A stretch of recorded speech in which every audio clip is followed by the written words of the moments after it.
Again, really glad to have a chance to be a part of this Unstuck series with you. And some of those groups will actually be continuing that theme a little bit too, just continuing to talk through that.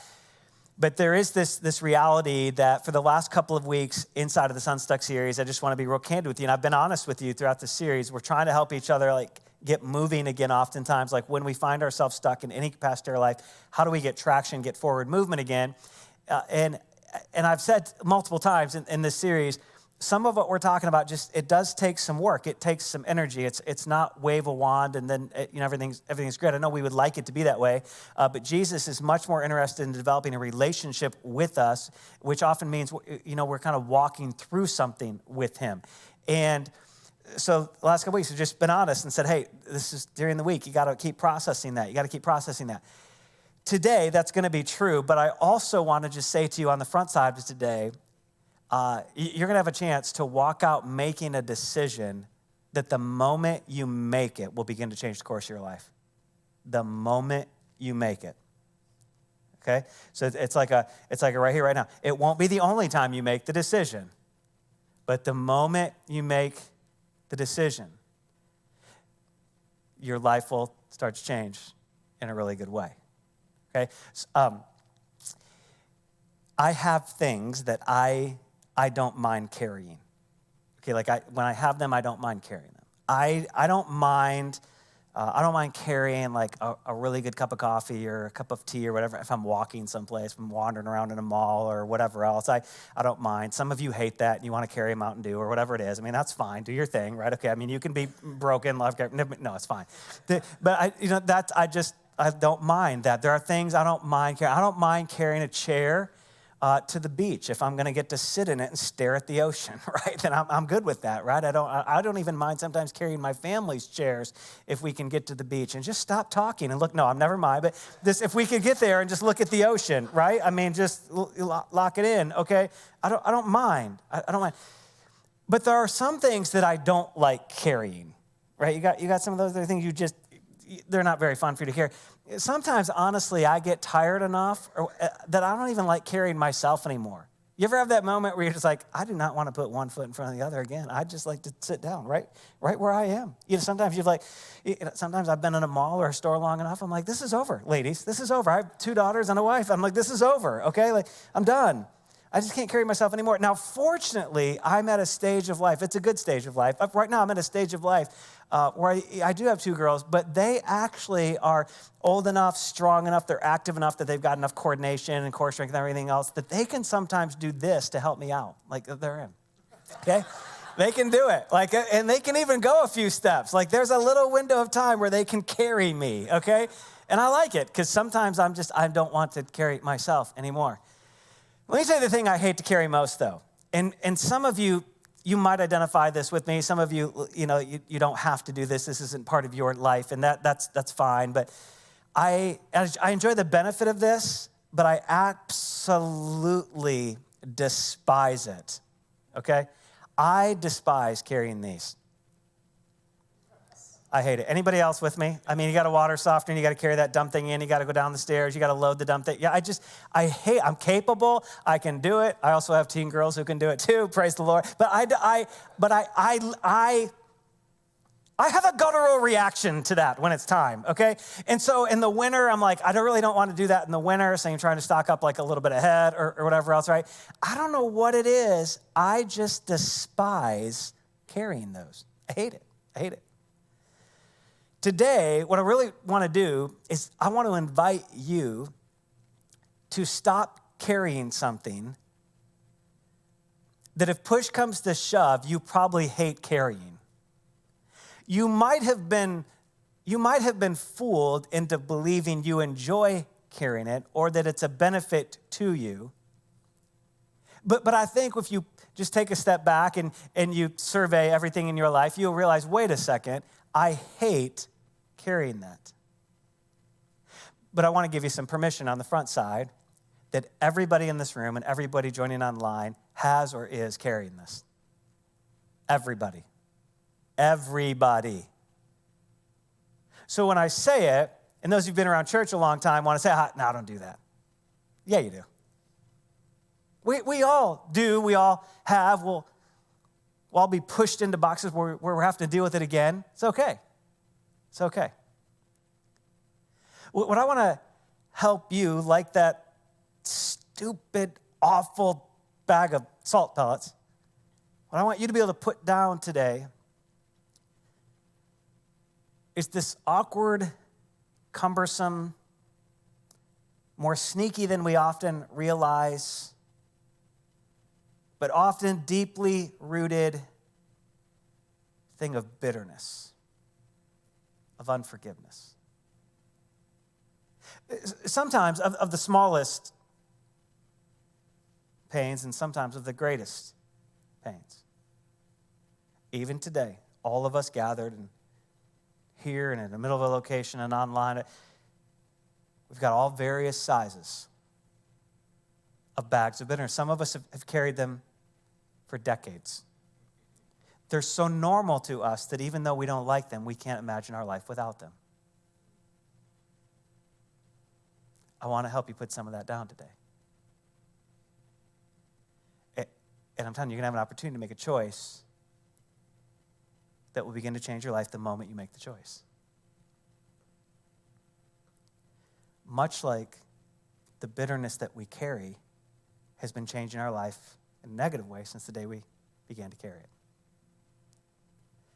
You say, why does it really matter, John? Because I, in some ways, like my bitterness. I like the ability to carry anger towards people. I like that I have people around me, they deserve my bitterness. They deserve my vengeance. They deserve, right? So why would I not want to just hold that? I like sometimes that it makes me feel like I'm in control of it. I like that it makes me feel like I still have some power or influence over the person or the group or the organization or the institution that caused me the pain in the first place.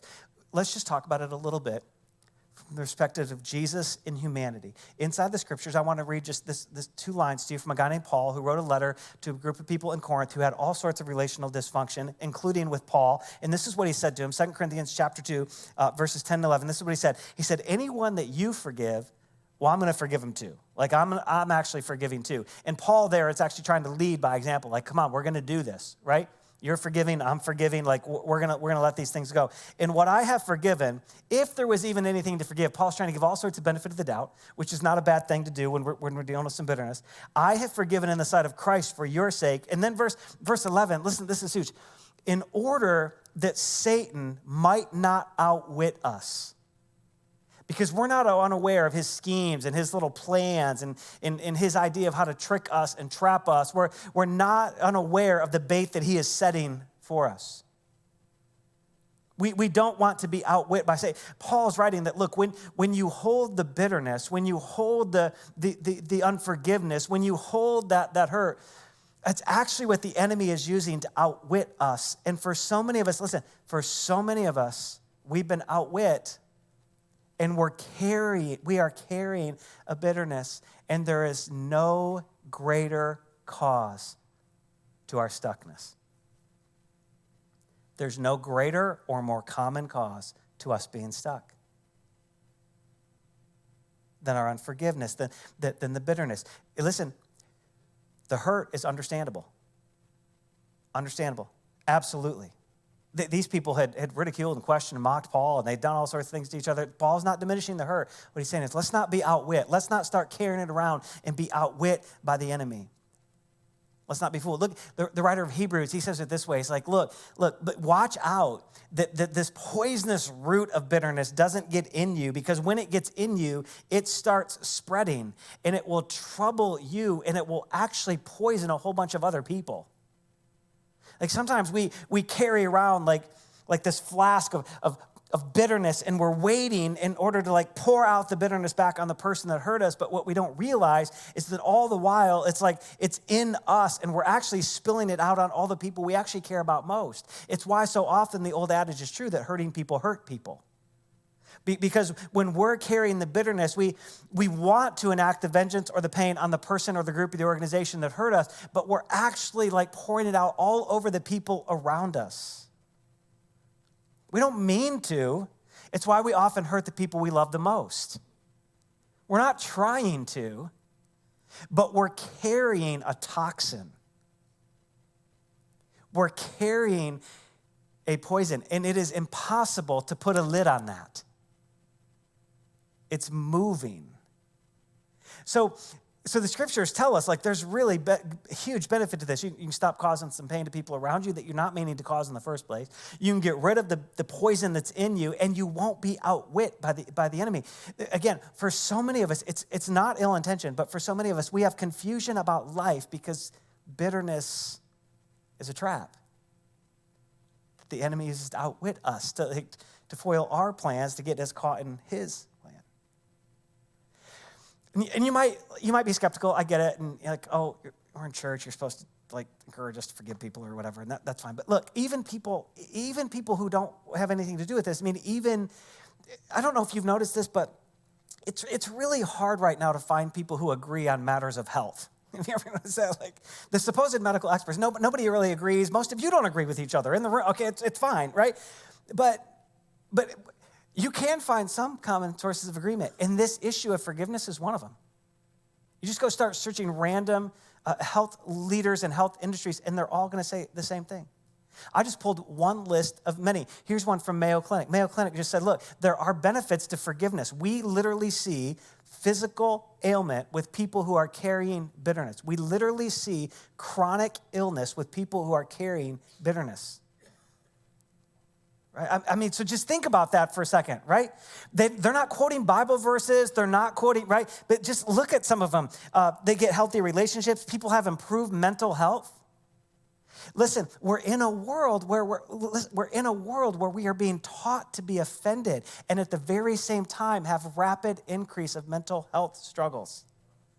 Do you see some correlation, right?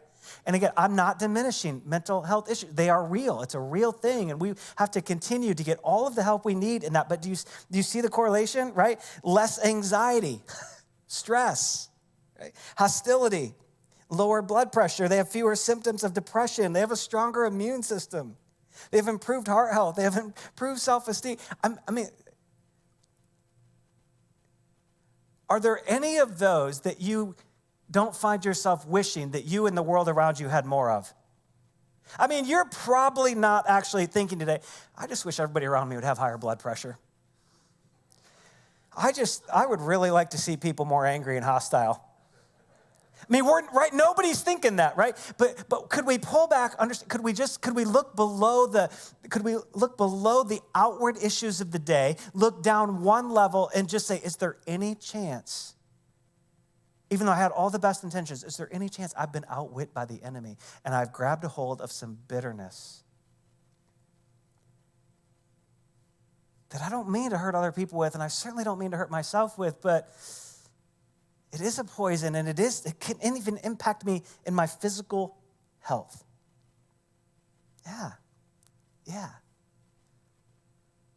And again, there's a lot of hope. There's a way forward. I told you today you can make a decision that would literally start to change your life the moment you make it. And you got to understand this idea of forgiveness. It's a gift. It's not a weird obligation. It's a gift. I love this statement from a guy named T.D. Jakes, who's an incredible communicator and writer and everything else. And I can't communicate like T.D. Jakes, but I can quote him. So this is what he says. The first step is to understand that forgiveness does not exonerate the perpetrator. It liberates the victim. Forgiveness is a gift to you. It's not a gift to the person that hurt you. It's a gift to you. It's not a gift to the organization or the group or the institution that hurt you. It is a gift to you. It is a gift to you. Forgiveness is a gift to you. Some of you just almost need to start saying that forgiveness is a gift to me. Wait, if I forgive, that's a gift to me. If I forgive, that's a gift to me. It's part of God's gift to you. God's gift comes in, yes, him forgiving you, but God's gift extends in you also forgiving others. It's a gift to you. So the question really becomes, okay, how do we do it? How do we do it? Well, there's a couple of ways we can navigate through this. You are a body, soul, and a spirit. You've got a physical body, right? We just talked about it a little bit with Mayo Health stuff. You've got a physical body. You then have a soul, which is your mind, your will, and your emotions. It's how you feel and process and make decisions. But then you also have a spirit. That's the part of you that forever is going to be connected to God or disconnected from God, okay? We often make the choice to forgive inside of this soul where there's, three major components, this mind, this will, and emotions. And oftentimes, one of the ways that we can attempt to navigate the forgiveness thing is in this order. We can process first with our emotions and what we feel and how do we think. We feel the hurt, we feel the pain, right? And we start to process all of those emotions. And when we start to think about forgiveness, we have to think about that too. Then there's this mind piece and what we think. Okay, how are we actually thinking about the hurt? How are we thinking about what it's cost me? How are we thinking about the person or the group that actually caused me the pain? How do I think about that? And how do I think about the hurt that I found myself living with? And then we have this will. Okay, what will I choose to do? What will I choose to do? That's one way we can process this mind, will, emotion thing. We can think about what we feel in response to it first. We can think about what we think, and sometimes we might flip those first two, okay? Somebody saying, I'm way more cerebral, I barely feel anything. Okay, that's fine. We might go first with mine, and then we get to this will. What am I going to choose? That's one way that we can do it. There's another way. The other way is actually almost an inverse of that. It's like we say, okay, I'm actually just based on what I want, the healing that I want, based on what I see Jesus doing for me, based on what I see in the scriptures and not wanting to be outwit, not wanting to root of bitterness, I'm going to make as an act of my will, I'm going to make a choice to forgive. Make a choice to forgive. And then I will begin to think about the situation differently and the person differently and myself differently, because I've made a choice to forgive. And when I begin to think about that differently, that will eventually begin to also shape my emotions and how I feel. It will begin to shape how I heal. We can go either one of those two ways. We can try and get there either one of those two ways. I want to go a little further, though, and say this. Those are actually opposing ways. They're not created equal. Let me show you the first one again. It's the pattern of the world. This is the system of the world. This is opposite the system of God, the way God created you to function and live, where we're just pushed and we're taught and we're invited to process emotion first and make all of our decisions based on our emotions. Please hear me on this. Please hear me. Emotions are a gift from God until they become your master. They're a gift from God until they become your only and primary leader. Here's the thing. Let's just be honest with one another. Whatever your pain is, if you wait until you feel like forgiving, do you want to take any guesses on when that's coming? It's not, friends. It's not. It's just not coming. I don't feel like I could do that. I don't feel like I could forgive. You're right, you don't. That is a fair assessment. But that feeling's not coming. So we're waiting for the feeling to come so that then we might make an emotional decision that we hope would change the way we think, and then we'll decide to act kindly to somebody. Then we'll make a choice of our will to act kindly of something after we think we feel differently. That's the pattern of the world. Listen, that's how we've been outwit. That's how we've been outwit. Look, that's how you've been outwit. That's how I've been outwit. Lead with your feeling, respond with your feeling. If you don't feel like forgiving, you don't forgive. I get it. I 100% get it. Struggled with it, lived it. Get it. Emotions are a gift until they become your master. Here's the thing. If Jesus invites us to live not being outwit, and he invites us to live not with this root of bitterness that's causing poison in our own life and the lives of people around us, then shouldn't it be like a warning flare going off that we get stuck waiting for our feelings to come in line with the choice to forgive? See, the reverse is just the pattern of God. The reverse is the pattern of God. We start with this will. The greatest gift God gave you was your will, your choice, your free choice. The greatest gift God gave you is your ability to choose. You get to choose him or you get to reject him. That really is your decision. It's really my decision. He gave you the gift of free choice. Because, why? Because he wants this willful relationship. God is not a God of forced relationship anywhere. He wants it to be chosen just like he chose us. So the greatest gift God gave you was actually your free choice, which lets you respond to grace, which lets you respond to his forgiveness, which lets you respond to his patterns for healing, which lets you respond to the truth that you see in the revelation that your mind gets when you see it. You start there and you make this willful choice to forgive long before the feeling comes. And when you make the willful choice to forgive, that begins to change the way you think because you begin to heal, and even your mind begins to heal, and you change the way you think and the way that you're processing, in the way you view the hurt and the way you think about the future and the potential. And then that begins to heal your emotions and the way you feel about people around you. And even just like the Mayo Clinic was honest enough to say, even the way you feel about yourself. Even your own self-esteem starts to change. Even the way you view you.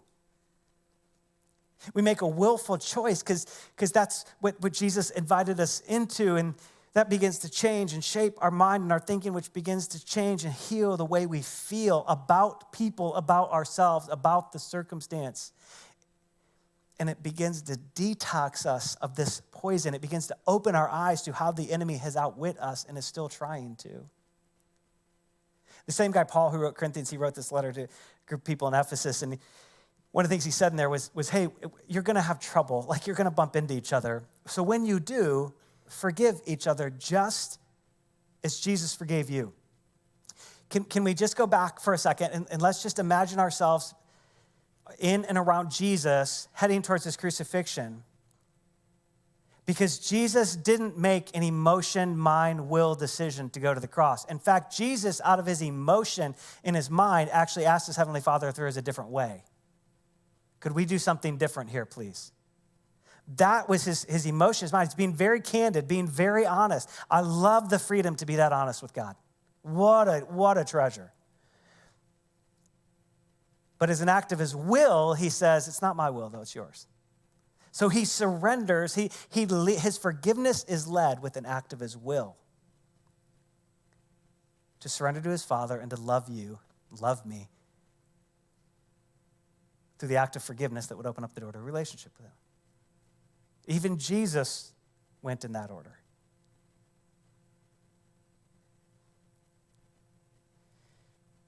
You see, there really is this tension in your life, whether you feel it or not. There is this competition for your soul. There is this competition to keep you bitter. There is this competition in which the enemy thinks he wins and does win as long as he can keep you bitter. Even if it's just a drop of bitterness, that's all it really takes. It just takes a drop. Just a drop. You don't have to think, my life is just flooded with bitterness and it doesn't take that much. Some of us are there, but it doesn't take that much. It's just a drop. And the living of Jesus, in the gracious, kind, loving invitation of Jesus is to say, look, forgiveness is a choice we make to start the healing, not at the end of the healing. We don't get to the end and say, now I feel like forgiving. We forgive to actually start the healing. This is why I say it's one of the greatest barriers to being stuck. It's probably the most common and the greatest barrier. We're often stuck because we're waiting to heal, to forgive. And the model is, the way of life of Jesus is, the compassion of Jesus is, no, forgive, because when you forgive, that actually starts the healing. Relationships aren't really healed when there's still bitterness. You can hang out with people you're bitter towards, and your relationship is just limited. It's stymied, it's stuck.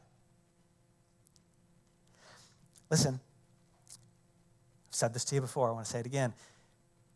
Time does not heal your wounds. Time does not heal your wounds. God heals your wounds. And sometimes God chooses to use time. But time doesn't heal your wounds. If you don't address the bitterness, it's always going to be there. You may get used to living with it. I've done it. I've gotten used to living at times with bitterness towards somebody, unforgiveness towards somebody. It becomes so normal, I almost don't see it anymore until somebody helps me point it out.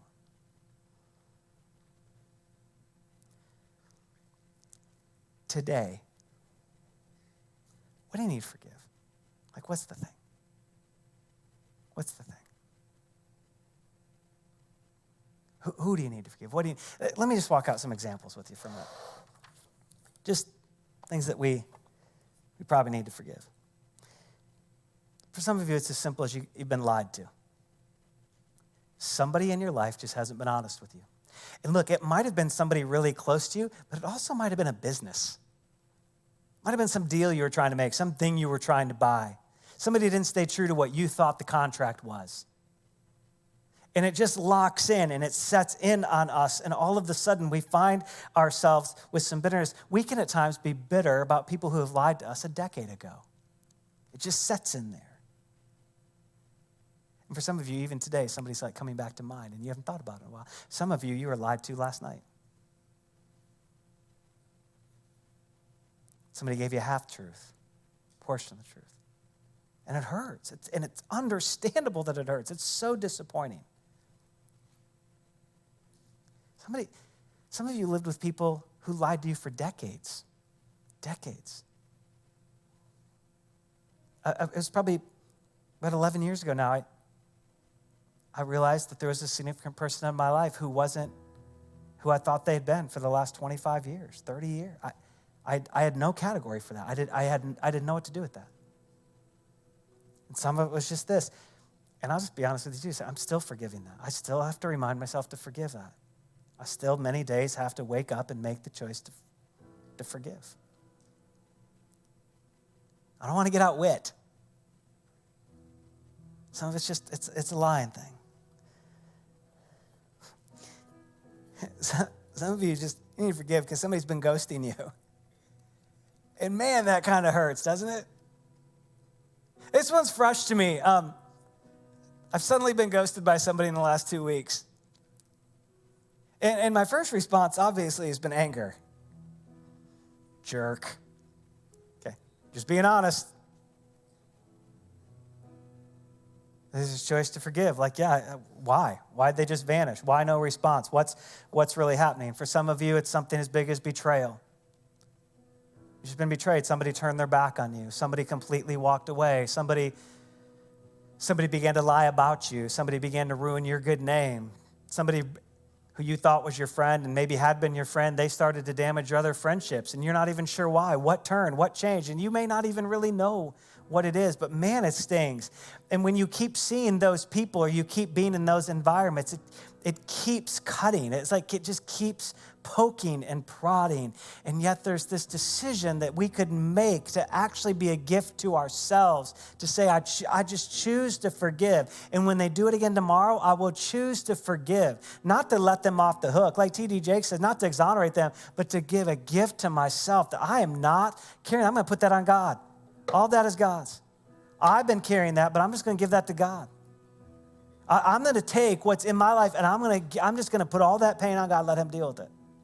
That's my choice to forgive. Some of you, it's just cutting words. You've grown up in an environment, or you're growing up in an environment where the words are hurt. The words hurt. They just keep coming, or it's this little passive-aggressive thing that happens, this little manipulative thing, and you're never really sure what to do with it, and you've gotten good at giving them back, but you wish there was a different way. I'm just telling you there is. There just is. Even today, you could make the choice to say, I forgive whoever for those words, for those statements about me, those things they said about me that actually started shaping how I view myself, how I view God, how I view the people around me. God, here, you just have that. God, I don't want that. I don't want to carry that around anymore. God, you take that. For some of us, it's just the opportunity to forgive ourselves. It really is true that this morning, the greatest gift for some of us might be that we forgive ourselves. Some of us have many times received the forgiveness and grace of Jesus while still holding it against ourselves. And I don't know what you've done. I don't know how dark it feels. I don't know how embarrassed it makes you feel. But I want you to know you can forgive yourself. You can make the same choice. I've had to practice this one a lot. And here's what I know about you today is that you don't feel like forgiving yourself. And just at least from my experience, that feeling's never coming. You have to make a choice your will to say, look, if Jesus would forgive me, I'm going to stop carrying a poison and pour it on myself. I'm going to stop being outwit by the enemy and shrinking parts of my life. I'm going to choose to forgive myself. God, here, you have what I've done. God, here, you take it. I don't want to carry it anymore. God, you have it. God, you take it. You live with that, God. For some of you, it's a really good day just to forgive the church. You've been hurt. You feel like you've been abused or overlooked or taken advantage of, left out of something, not included. I know, I get it. We're a really imperfect bunch. You lost a friendship in the church somehow and things got weird, and especially in the last couple of years, the relationship got diluted and words were said, and they were all unintentional, but the pain's just as real. You came looking for a place where it'd be all solace, and unfortunately you bumped into a bunch of imperfect people. That's why we're here, because we're a bunch of imperfect people. And could I just even say, on behalf of the church and on behalf of the church at large, for every environment you were abused in or spiritually abused or mistreated or overlooked, I'm so sorry. Where it's happened here, I'm sorry. We're not perfect, so that's why we'll apologize, because we know we don't get it right every time. Maybe they just say, God, I'm going to make an act of my will to forgive the church. Maybe you're joining online, and part of the reason you're joining online is because that's where it's safe. I get it. I get it. And maybe the gift to yourself would just be, God, it's an act of my will. I choose to forgive the church. I'll let you take care of the feelings later, but here, God, I'm going to give you that. God, I love you. I'm just not sure to do this church thing, so here, I'm going to give you that. I choose to forgive. I just choose to put that down.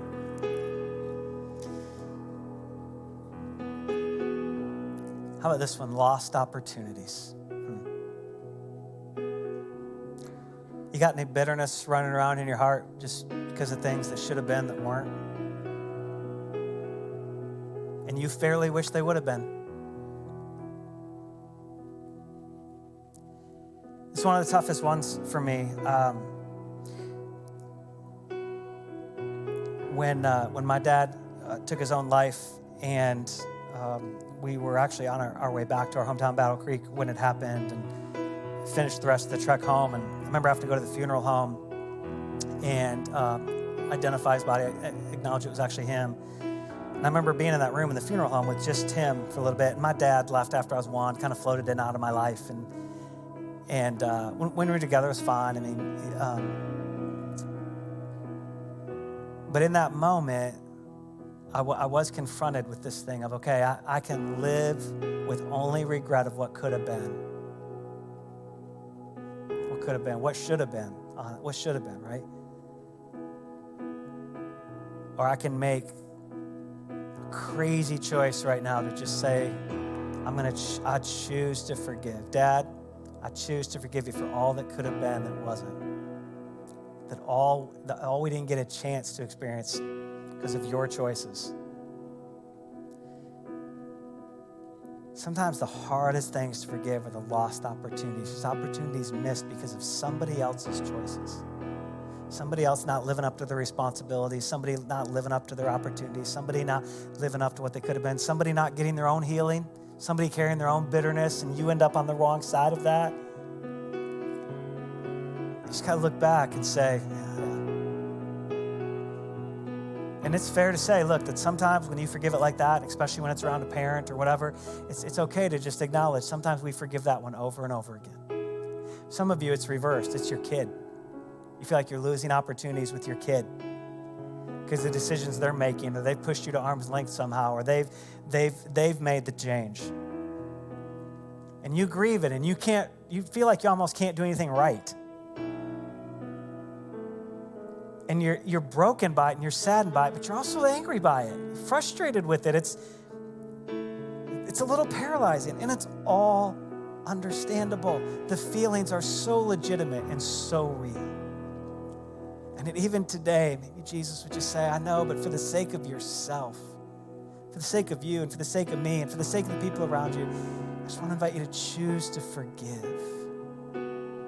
I choose to forgive my parent, or I choose to forgive my kid, or I choose to forgive my sibling for the fights we've had to have about stuff we never should have fought about. I just choose to forgive. God, I'm putting that in here, God. I can't anymore. I don't want to anymore. I might have lived with it for decades. I'm done. I choose to forgive. I choose to forgive. For some of us, it'd be a good day to forgive God. For some of us, we've carried around in our lives this bitterness towards God for months or days or weeks or years. And the challenge is in our head, we don't really think God did anything wrong. Like in our head, we have this logic side of us that says, yeah, but God's perfect, right? But look, we've got an emotion side that says, God, you didn't come through like I wanted you to come through, though. God, you haven't changed the person I've prayed for years. God, you have not. Why have you not changed them? God, why didn't you rescue this? God, why didn't you do that? God, why didn't you give me that opportunity? God, why didn't you open that job? God, why didn't I get that promotion? God, why didn't I? And man, it's okay to just acknowledge, God, I've got some bitterness towards you. God, I've got some disappointment towards you. I know you're perfect, but my heart hurts. And God, if I'm honest, it shapes the way I pray. It shapes the way I talk. It shapes the way I think about you. It shapes my conversations about you. God, I know somewhere in my side myself, I know you're still good. So God, I choose today to forgive you for not always doing it the way I wanted you to, or the way, honestly, I expected you to. God, as a gift to myself and to our relationship, God, I just choose to forgive. God, I give you to you, God. I just choose to forgive you. It's real, it's fair, it's okay. God can take that. Listen, give yourself some permission. God can take that. It's going to be fine. Yeah.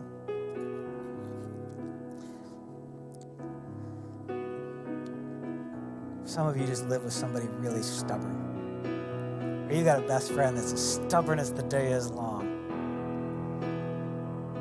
Prideful, frustrating. You love them. Boy, something's got to give. And you just say, boy, I forgive them for their stubbornness. Their stubbornness has caused friction in our relationship. Their stubbornness is actually beating me down some. Their stubbornness has minimized me some. Their stubbornness has made me harder than I ever wanted to be. And so, God, I choose to forgive them. I choose to forgive. I still pray you'd bring a change, God. Come on, somebody. But God, I choose to forgive. As an act of my will, I choose to forgive because I don't like the resentment their stubbornness has stirred in me. I don't like the poison I'm drinking because of their stubbornness. God, God, you take that. Here, please, you take it, God. Here, you do that. Just over and over and over again. Things that we can just pull out of our life and we can forgive. For some of you, it's just dramatic as abuse. You've been abused in any number of ways. Physically, sexually, emotionally, verbally. Been spiritually abused. And there's this lingering pain and this lingering fear and hesitancy that comes with that. And maybe you wonder, fairly so, God, where in the world were you with that? Maybe this is one of the pockets where God's disappointed you, not come through, not been who you thought he was going to be or should have been in this moment. And part of what God might say to you today is hey, part of the reason I want you to choose to forgive there is because I was with you. I am with you. I was in your pain. I am in your pain. I was there while you wept. I wept. While you ached, I ached. While you hurt, I hurt. I was there, and I'm still with you. So let's make a choice today and not let these people or that group or that organization continue to have a control over your life. David, you say, I'm done lugging that around in my life. There's going to be a lot of healing that has to come still. There's going to be a lot of work, whatever. But God, I choose to forgive. I'm at least going to be done with the talks. God, I choose to forgive. What's in your life today that you just need to say, God, I'm going to give it to you. I choose to forgive. Because listen, this is how we start to get unstuck. This is how we get out of being outwit. We begin to see clearly. This is how we put down the poison, quit spilling it on people around us and consuming it ourselves. This is how we give ourselves a gift today. I told you when we started, you could make a choice today that would start a healing in your life right now. You could make a choice today to respond to the way of Jesus, the nature of Jesus, the invitation of Jesus to forgive. And look, it might be for some of you, you're choosing to forgive for the millionth time on the same issue. It's okay. It's okay. Remember that person I told you about that just a decade or 11 years ago or so? I just realized it's not the same person. It's still a significant person in my life. I still have to navigate it all the time. I'm way over hundreds of times having chosen to forgive because pain keeps coming. Hurt keeps coming. Would you choose to forgive? Unburden your life a little bit. I don't know why this isn't a normal picture for me, but this morning, while we were praying, just as worship team stuff was praying for you before we started today, one of the pictures I just began to have in my mind and my heart that I began to see was Jesus actually weeping for us. There's this passage in scriptures where Jesus wept over a city because they wouldn't respond to him. It's like his heart broke for them. He wasn't throwing flares and rockets mad. He wept over them.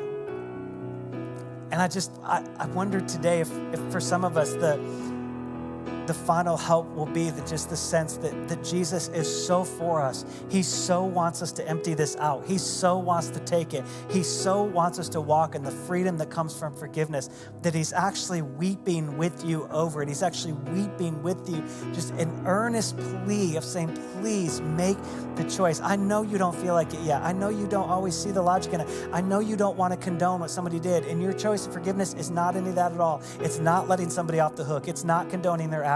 It's not inviting them to repeat it. It's the choice to free your own soul of the toxin of bitterness. So I just wondered, would you make the choice? It's really simple.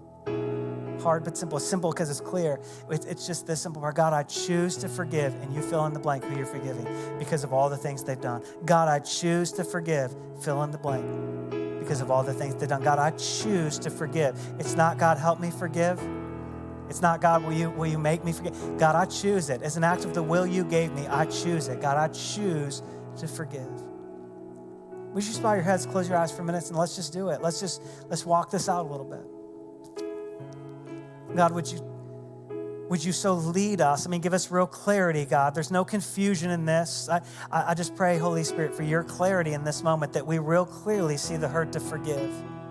That we real clearly see, is there anything in us, no matter how small, whether it's a drop or whether it feels like an ocean? Holy Spirit, would you help us? I thank you that you're inviting us into a step of healing. I thank you that you're inviting us into a step of progress, into a step of forward movement and getting unstuck. And God, whether it's our first time in this room or joining online, or we've been here since the very beginning of Journey, would you help us today see the clarity and the power and the empathy and the compassion of your invitation. God, we choose to forgive. Even now, just in the quietness of your seat for a minute, I just invite you to pray that prayer. God, I choose to forgive. And then you just fill in the blank with who it is. I choose to forgive them for all the things. Just go ahead and start listing the things they've done and the things that's made you feel, the things that made you think, things that cost you. God, I choose to forgive for all the things.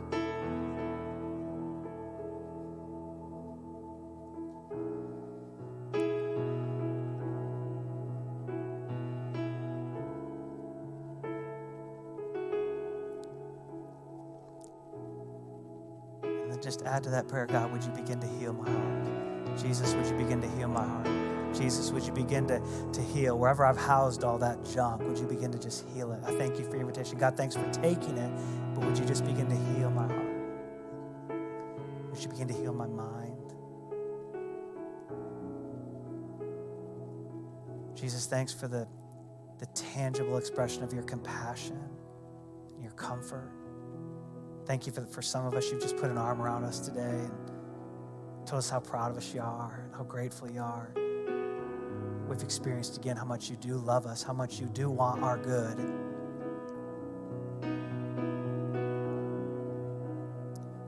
Holy Spirit, would you even heal where we've kind of poured the poison of bitterness on ourselves? Would you just begin to even heal that? I thank you that this does change the trajectory.